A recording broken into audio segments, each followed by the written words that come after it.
Hi, and welcome to the very first video for Rigonomicon. This video is designed to help you start to understand how things actually work inside these 3D softwares. Quick note: normally we refer to 3D softwares like Max, Maya, Blender, and all of these things. They're usually referred to as DCCs. This is a term that was invented by the Autodesk people. Don't ask. Let's just say that for the most part, we all refer to this digital concept creation tool, DCC terminology.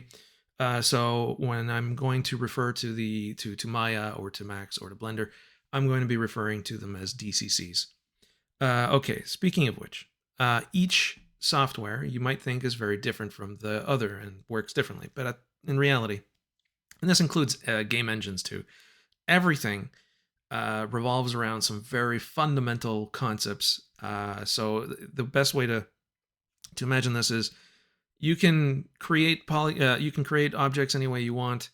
At the end of the day, it's still triangles that are being rendered. If you remember what NURBS were, it was a fancy way of controlling lots and lots of little tiny triangles through curves, nice clean curves. And here it's the same thing. Like at the fundamental core of every 3D software or every DCC, we are talking about dependencies.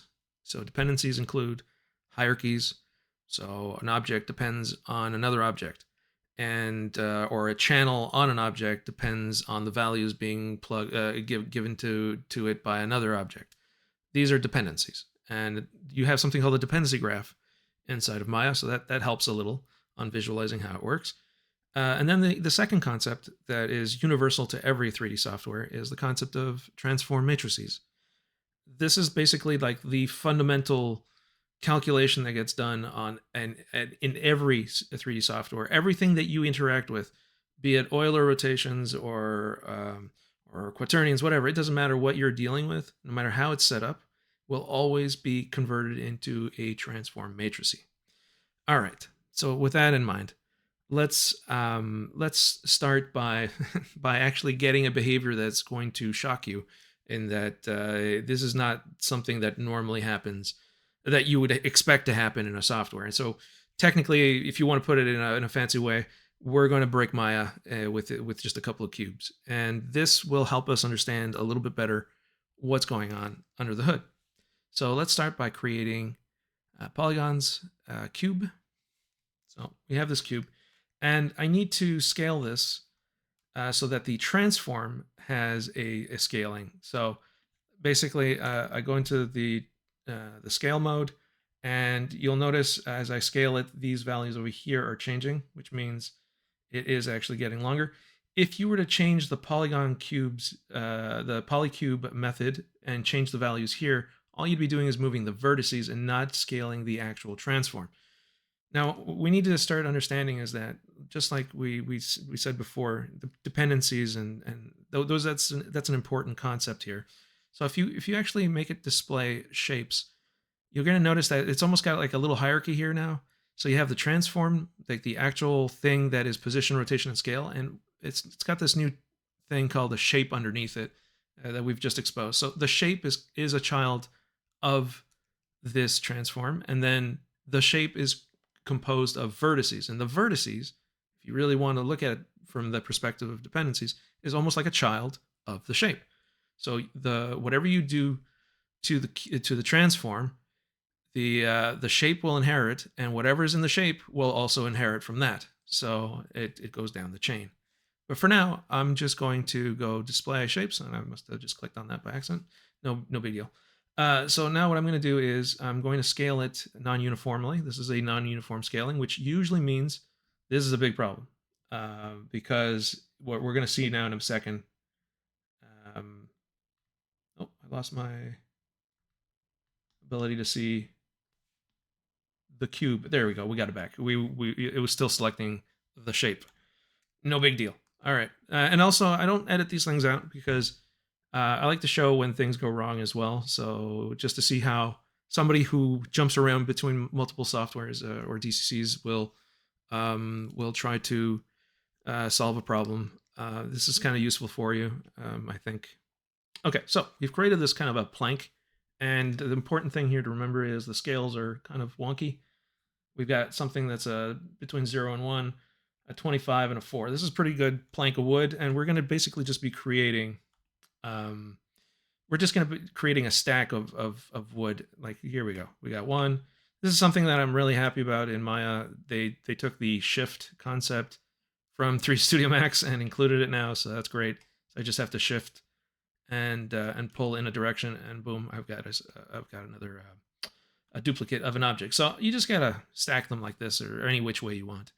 And this is something I really like about the outliner. You can now, well, you could always do this.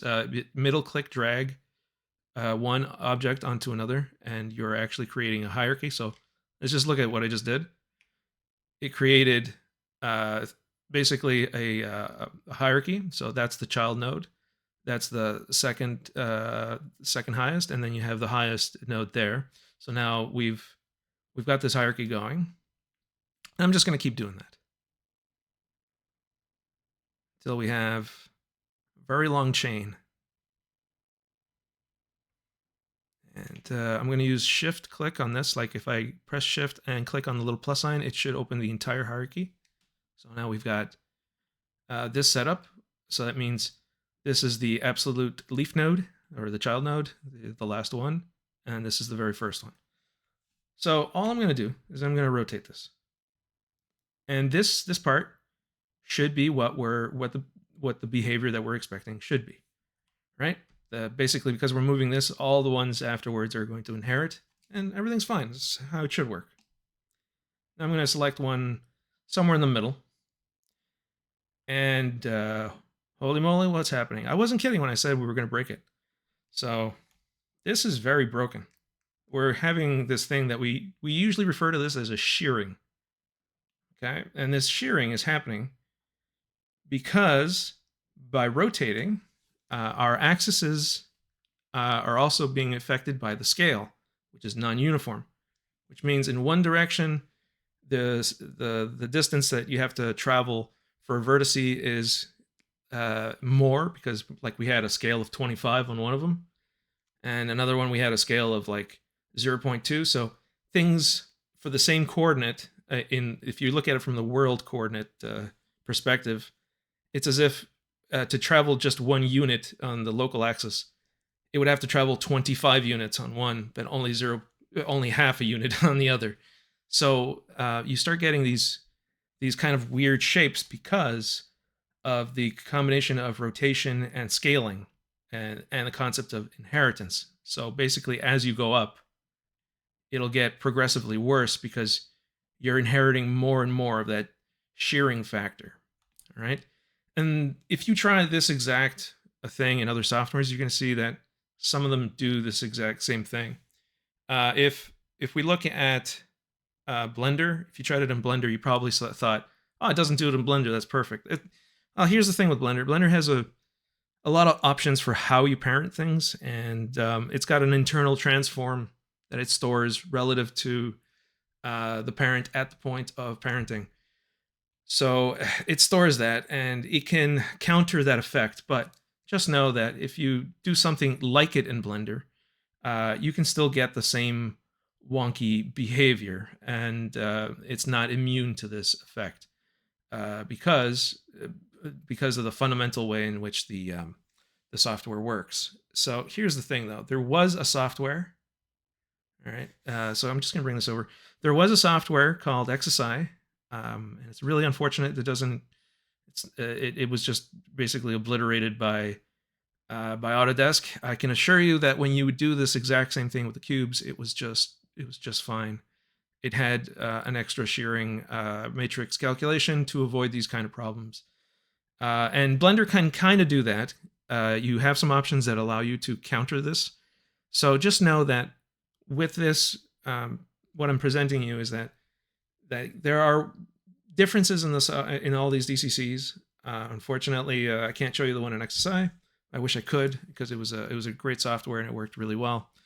But every software, even Blender here, like you can see, a parent with a non-uniform scale and rotation in relation to its child may cause a shear effect. This is from the the Blender for the documentation. So just to prove like they know about this, every software knows about this kind of an effect, and it's important to know that these fundamental concepts exist in all of them, and we have methods in order to avoid these kind of problems. But for you right now looking at this, just the takeaway here is, if you're building a rig, keep in mind that there's this concept of dependencies, and that there's an inheritance, and that if you have some issues like scaling in your rig, the nodes down the road will, even if it's a small decimal, sometimes it's a small little fraction of a scale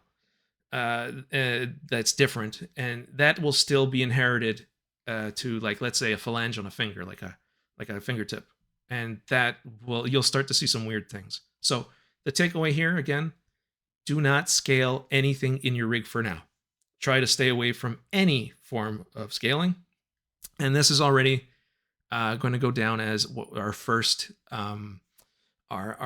golden rule in rigging, the thing that will help us. We're going to break this rule later in the future, but just know for now to be weary of scaling. Do not put any scaling in your rig. This includes meshes that get skinned. Just avoid scaling altogether. Normally what I do is I write a little script, so any homework that gets handed to me by my students, I check to see if there's some scaling somewhere, and I can detect if the stuff that they handed to me has scaling. But if you're watching this and you're not part of my class, just know that it's for your own good. Do not put any scaling into your rig at the beginning.